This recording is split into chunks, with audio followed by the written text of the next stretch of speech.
You get tired of people asking you for money all the time? They don't take no for answers. But who was mooching? She was like, I can help you clean him out. And who was murdering? Devious, manipulative, evil. Tonight, follow a cat and mouse game to smoke out the killer.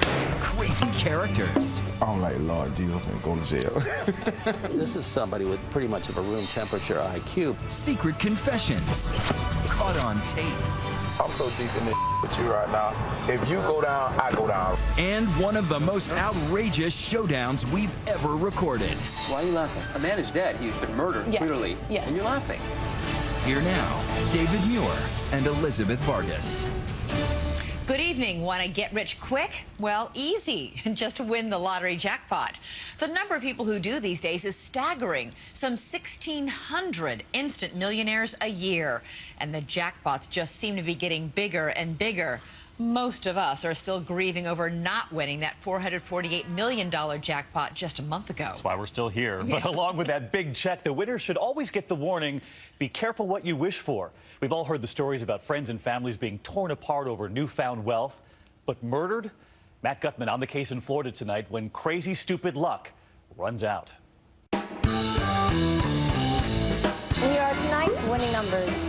12. 6. 13. 6 numbers. 34, 42. Just random digits. 52. Until sometime later, when those 6 numbers put a man 6 feet under. His body eventually discovered buried beneath a concrete slab in a backyard. The incredible story begins far from the glitz and beaches most of us think of as Florida. Past the citrus fields in the middle of the state, all the way to the outskirts of the sleepy town of Lakeland. And the doorway of this barbershop. It's here where owner Greg Smith first met a 42-year-old man with the colorful name of Abraham Shakespeare. He used to come around to the shop, let him work, get paid, or buy him something to eat, you know. That's how I first met him. His name, Abraham Shakespeare, evokes both the Old Testament and Elizabethan plays. But our modern-day tragic hero would have read neither. He was illiterate and down on his luck. You know, he was a less fortunate person. You couldn't make it up. Shakespeare was like a living, breathing Lotto commercial. The kind of guy you'd love to see moving from the poorhouse to the penthouse overnight. Action News. Breaking lottery news, you're not going to believe this. And one fateful day, the fairy tale came true. Of all people, Abraham Shakespeare won a jackpot worth $30 million. And one day, he came to the barbershop, and he was like, Greg, listen, I'm finna buy me a new car. I hit the lottery. Man, get out my face. He ain't hit no lottery. Oh, yes, he did. Shakespeare bought himself that new car, fancy new house, and lots more. But as so often happens, this Lotto winner's drama didn't stick to the script. That's because the money also brought unwanted attention. Novelist and longtime Florida crime writer Carl Hyacin has seen it before. All of a sudden you have friends you didn't know you have, and they're crawling out of every rat hole you can imagine. Did you know that he was losing his fortune? Did you know that all that money was being frittered away? We had heard the rumors were in the community that he had given money to everybody. Greg's sister, Sanji, says Abraham was so sweet-natured he couldn't say no to the endless mooching. And as Shakespeare's millions slipped away, so did his sunny disposition. Every day he'd come to the barbershop, and he was like, I wish I could go back to my old self. I wish I didn't even have no money. But he was serious when he said that. He was dead serious. Then, one day, a woman magically appears on the stage. No one knows exactly how she found Shakespeare, but it would not have been that hard. He was all over the news. Her name was Dee Dee Moore. How would you describe Dee Dee as a person? She was the type of person you just couldn't put your finger on. Dee Dee was surely different. Unlike everyone else clamoring for his money, Dee Dee claimed to be interested in Shakespeare himself. She even said she wanted to write a book about him. I did a book on Organize Me Now. It's a finance book on financials, organizing your finances and everything. I never went ahead and got it published, but it is copyrighted. She seemed perfect to help Shakespeare. A money manager who came from Central Florida, she was married and supposedly running a nursing staffing agency. But had Shakespeare checked into her background, he would have found some huge red flags, convictions for writing bad checks, and making up a false story of a violent carjacking. But I think there's a lot of Dee-Dees out there. I mean, you could go to any city in Florida and a Dee-Dee would pop up if you won the lottery, maybe more than one. Why do you think he trusted her? What was it in her that got him to trust her? His illiteracy, his kind heart. Once she had that introduction, Dee-Dee convinced Shakespeare she had the financial chops to salvage what was left of his winnings. As we got talking more about the book, he kept having problems with all his financing, and that's when he had asked me to help him out some. This is somebody with pretty much of a room temperature IQ, and yet here she moves in. Shakespeare purchased this house to be her office, but the book never materialized. The only pen to paper appeared to be Dee-Dee writing checks in Shakespeare's name. Do you get tired of people asking you for money all the time, Abe? They don't take no for answers. But pay close attention to this, the only video of Dee-Dee and Shakespeare together. You'll notice, instead of talking about the past, Dee-Dee asks Shakespeare about his future. So where do you want to go to? It don't matter to me. I'm not a picky person. California. You want a foreign country?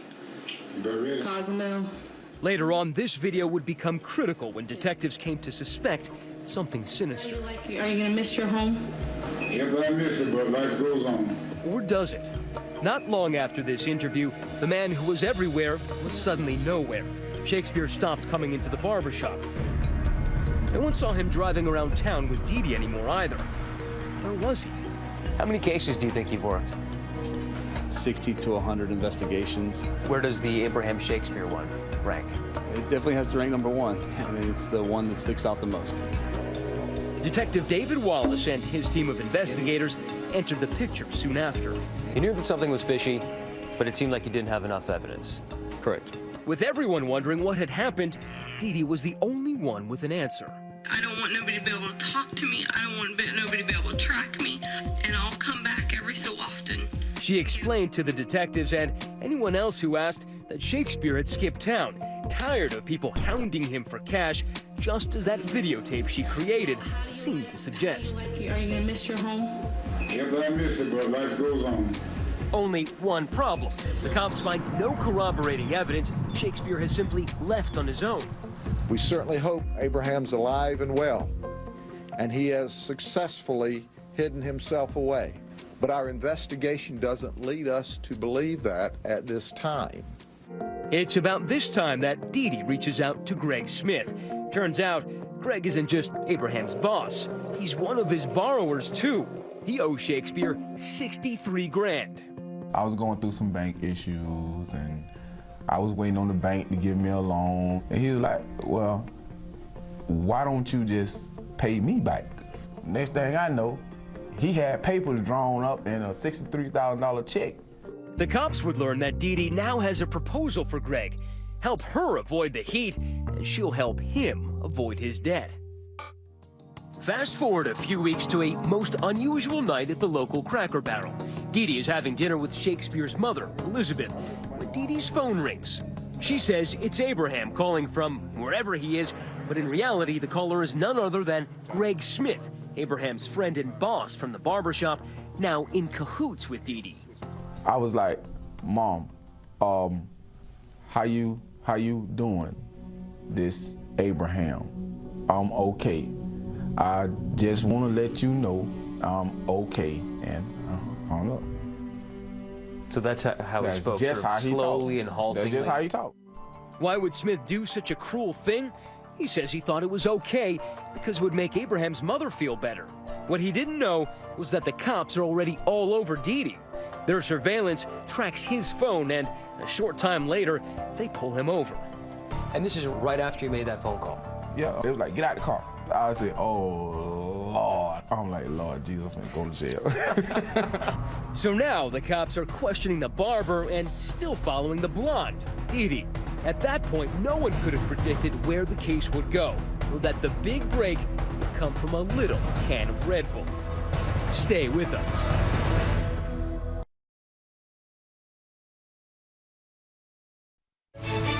"2020 continues with crazy, stupid luck. Once again, Matt Gutman.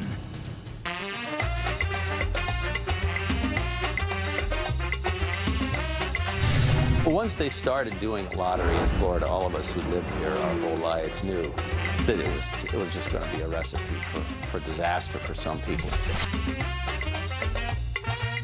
Carl Hyacin knows all about bizarre Florida murders. The real ones he covers in the Miami Herald, plus the ones he makes up. Novels like Lucky You, where a Florida lottery winner ends up dead. Florida, it really is a magnet. It's a magnet for predators. It's a magnet for scammers. It's a magnet for sleaze. It also makes for stories that are beyond what you would even think of writing in a novel. Like this story. Abraham Shakespeare, an illiterate worker in a Lakeland, Florida barbershop, has won the lottery and then vanishes. His boss, Greg Smith, has been pulled over by the cops after he made a fake phone call to Shakespeare's mother, pretending to be Abraham. Right away, they realize he's no criminal. Were you ever suspicious of Greg? Well, the first day, obviously. But it came clear in that first interview that he was a victim of Dee Dee Moore's manipulation. Dee Dee Moore was the supposed financial planner Abe hired to manage his money. Detectives suspected her and decided instead of putting Greg Smith behind bars, they'll put him to work in a convoluted cat-and-mouse game to trap Dee Dee. He actually turned the tables on her. He actually scammed her, and that's the beauty of it.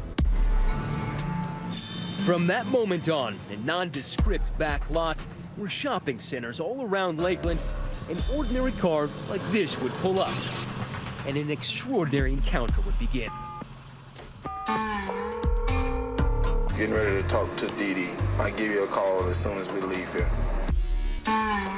With no police experience whatsoever, Barber Greg Smith has become a Sunshine State Serpico, a top-secret undercover police operative gathering evidence on Dee Dee Moore. The trap is set. Everybody in town seemed to think that he's come to a bad way, but nobody had any evidence. I didn't set a plan out to go catch him. I just told him I'd see what I could do. I think what we should do is come up with a plan. What he did was record hour after hour of conversations with Dee Dee Moore, tricking her with a homemade spy system straight out of James Bond. With an extremely delicate microphone as well. That's brilliant. That's the Dee Dee Moore catch can. He had devised this catch can himself, a recording device inside a Red Bull can. There was no drones, there was no sophisticated eavesdropping. She's shooting off her mouth, and the guy's talking into a Red Bull can.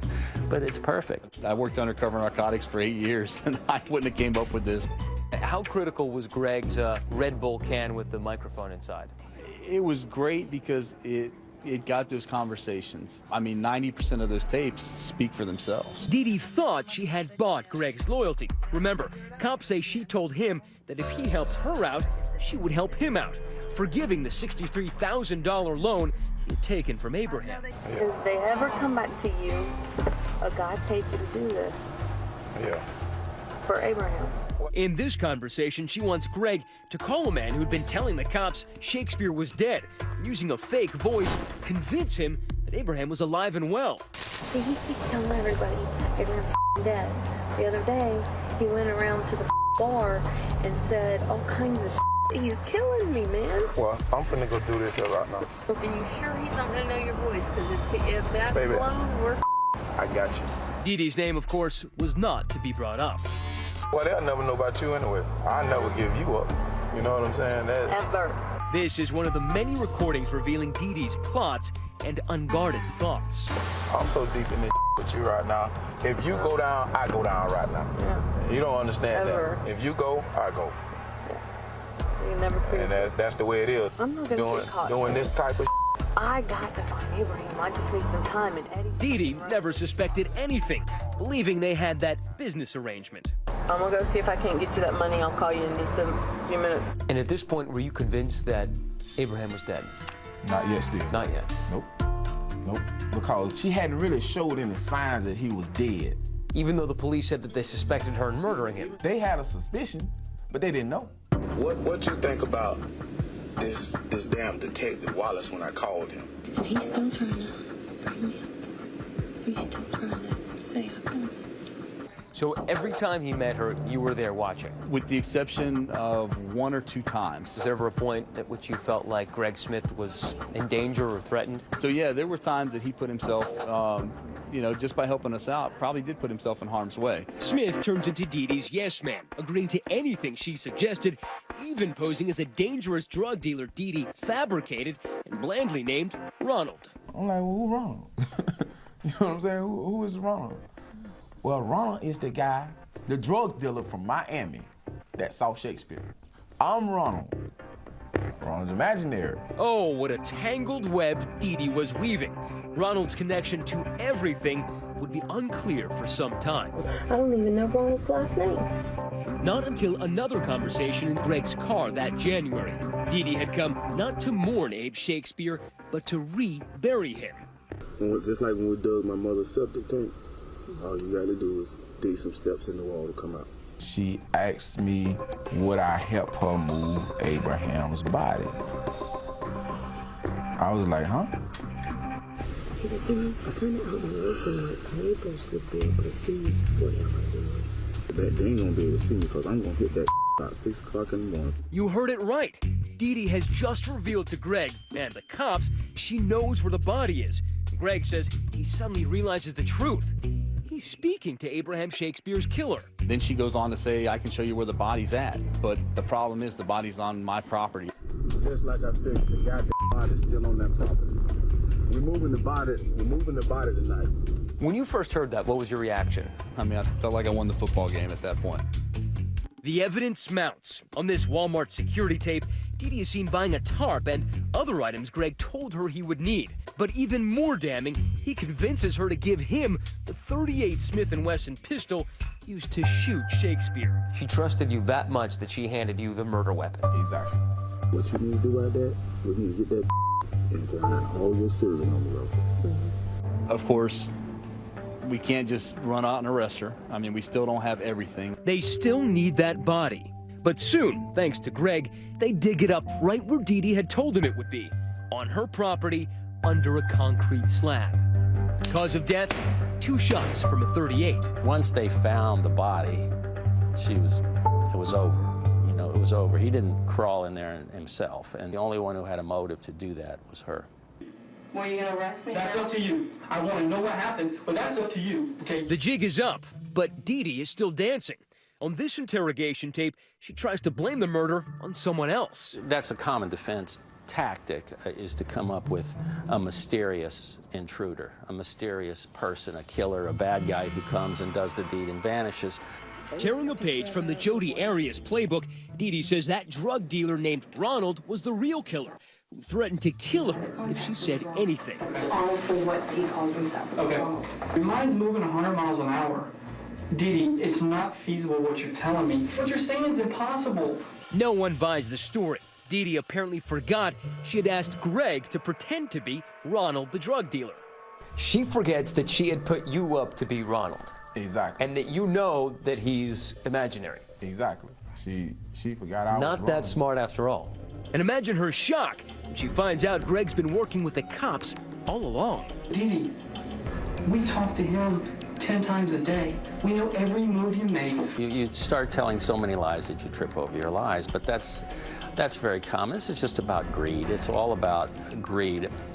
Next, the jury hears how Shakespeare lost his wallet before he lost his life. She made it sound like she wanted to clean him out. Stay with us. So if you won as much money as Abraham Shakespeare did, would you let everybody know or try to keep it a secret? Let us know on Twitter. Use the hashtag ABC2020, and we'll be right back.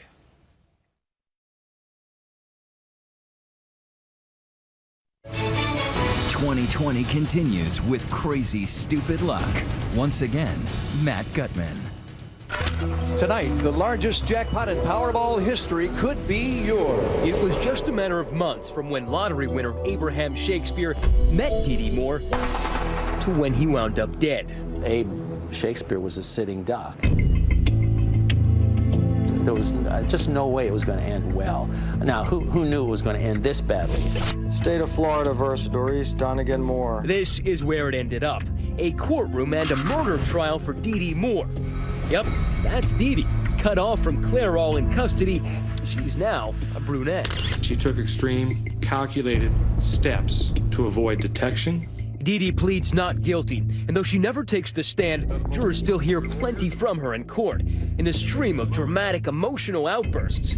Court officials mercifully turned off the microphones, but the judge still had distinctly negative reviews. Just a moment, ma'am. Just a moment. I'm going to tell you once again, you need to compose yourself. You understand that? Dee Dee has reason to be upset.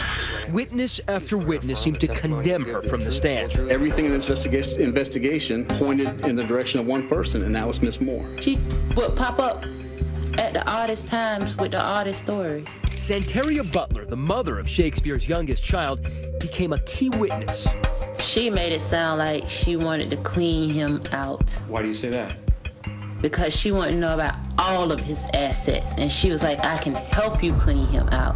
Here's how prosecutors say Dee Dee did it. She had her ex-husband, John Moore, who knew nothing about the evil intent, dig a hole in her backyard, supposedly to bury garbage. Later that day, she shot Shakespeare, put him in the hole, and finally paid a concrete crew to cover that up.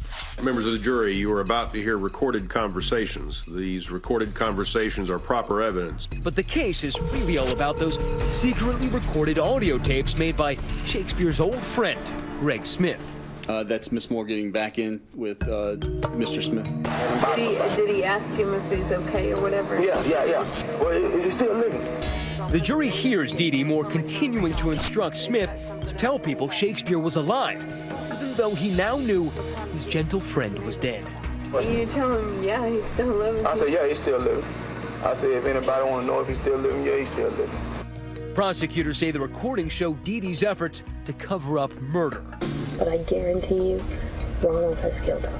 I just know it because the man threatened to kill my son.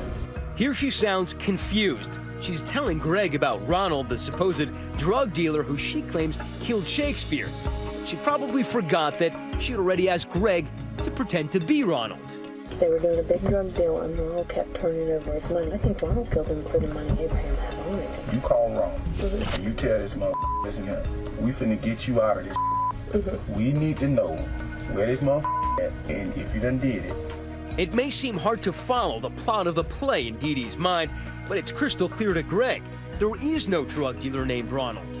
Did Miss Moore address who to blame if you got caught? Yes, she was addressing the guy Ronald, the imaginary character that she made up. Greg testifies how Dee Dee thought she could fool everyone. For example, when she concocted a fake letter. I'm gonna go to the hotel, I'll write that, go throw it in there, and that's it. It was supposed to be from Abraham himself. Dee Dee wanted Greg to deliver the letter to Shakespeare's mother. She reads it back to him when she's done writing. Give me some time. I will see you, I promise. Give me some time. Remember, detectives first recruited Greg after he had already made a fake phone call to Shakespeare's mom, pretending to be Abraham. Now he reads the fake letter in court. I'm grown and don't have to come back. It takes him 20 minutes to read this forged Shakespearean soliloquy. But one large problem with the plan, Shakespeare's mom would have known Abraham couldn't read or write. I've been through a lot, Mom. You should understand more than anyone. I just need time. How do you do this to a woman, 70-plus-year-old woman who hasn't seen her son in months? I mean, devious, manipulative, evil. I like being missing, just not all over the news. I think the defense had its work cut out for it. Dee Dee's defense to all of this, her lawyers describe the case as circumstantial. That there is no direct evidence against her. No witnesses' DNA or fingerprints directly linking her to the shooting. all the evidence taken together is legally insufficient to establish a prima facie case of first-degree premeditated murder against the defendant. Has the jury reached a verdict? Would you please hand that verdict to the bailiff? But thanks to all of those tapes, the jurors needed only 3 hours. The defendant is guilty of first-degree murder.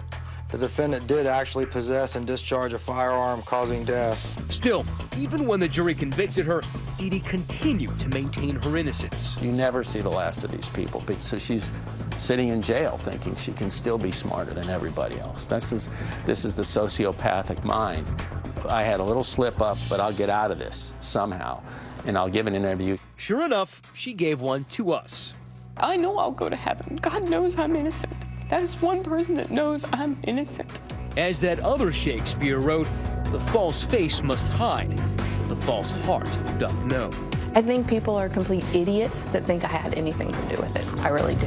I think they have no brain cells. Stay with us.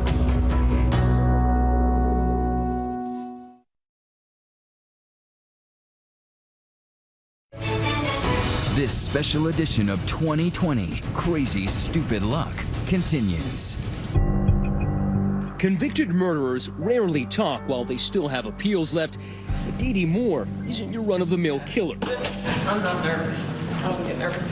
2020 was granted an exclusive interview with Dee Dee here in her cell block's cafeteria. Upon arrival, we quickly learned that for Ms. Moore, all the world's a stage and she a player, sauntering in, ready for showtime. I've been on TV before. Was I about to hear an apology for her role in this Shakespeare's tragedy? Maybe remorse about his death? Hardly. This shrew had not been tamed. I think people are complete idiots that think I had anything to do with it. I really do. I think they have no brain cells. That's just my opinion. Did you murder Abraham Shakespeare? Absolutely not. Did you bury him in your backyard? Absolutely not. Why are you laughing? Because a man is dead. He's been murdered, yes, clearly. Yes. And you're laughing. Yeah. Because I find it entertaining that people are that ignorant. Because there are so many things that proves my innocence. You're gonna say. Detectives say she's a woman who believes she can convince anyone of anything.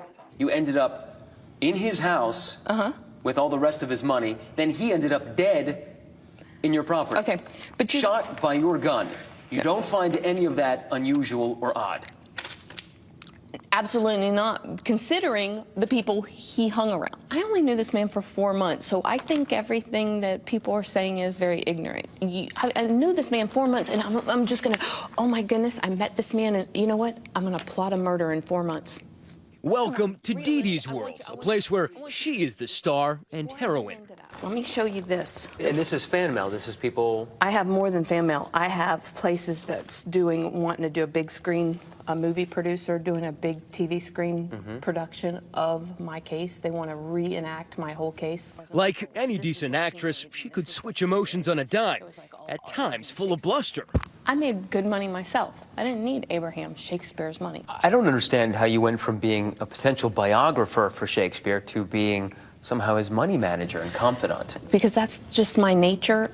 I tend to help people out when they're in need. So when Abraham needed help, I just jumped in and helped. How did you get yourself into this mess? Stupidity.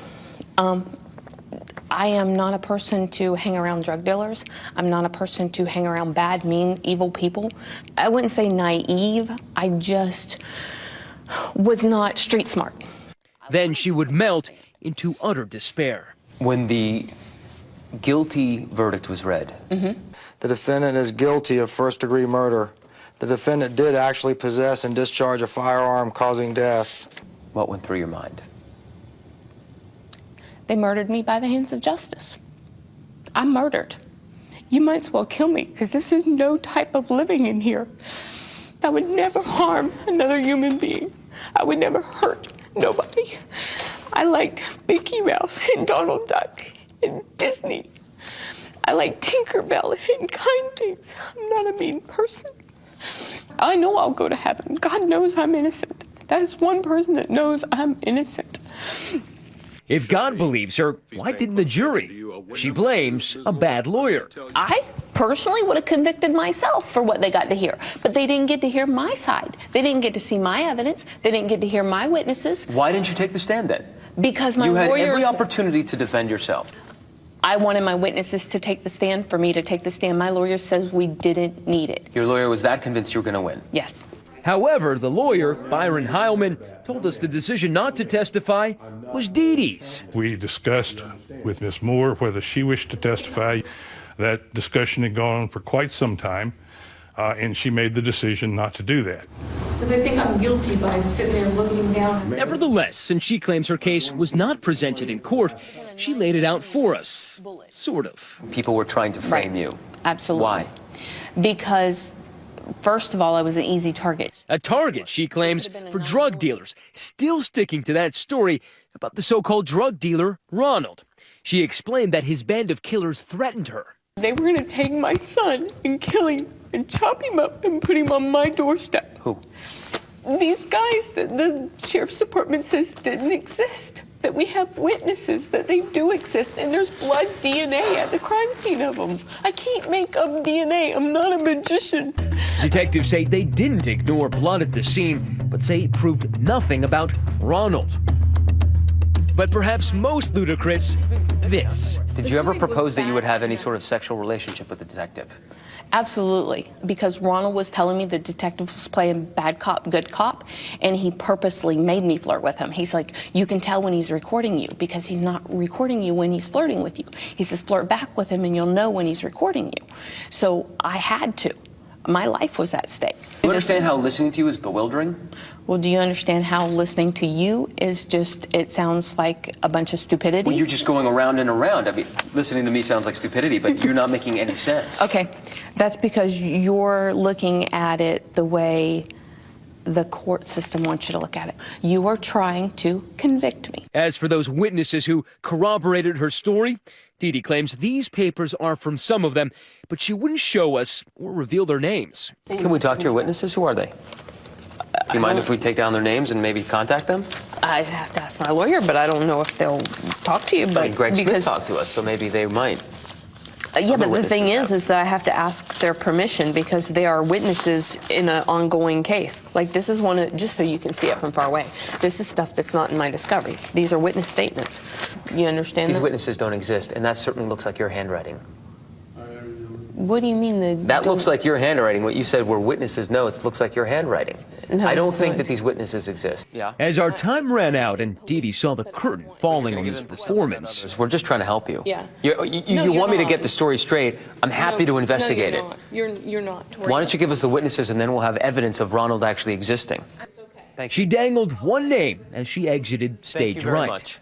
Her first name is Deanna. I'll give you that. Deanna. Deanna. We asked the detectives about Deanna. They say it was just Dee Dee's latest concoction, a final parting lie from a convicted murderer who was set to spend the rest of her life behind bars. As for Greg Smith, the man who played the fool in order to put Dee Dee away, you can find him back in the barbershop, still cutting hair. And just a couple of miles down the road, a simple resting place for Fortune's least favored son, Abraham Shakespeare, a man who just played the lotto hoping for good luck, and found out the hard way that indeed some rise by sin and some by virtue fall. Next, the office lottery pool. Can it turn into a Shark Tank? I was paranoid about going out of the house. If you think chipping in always brings you together, think again. The do's and don'ts of doing it in a group. Winning, that is.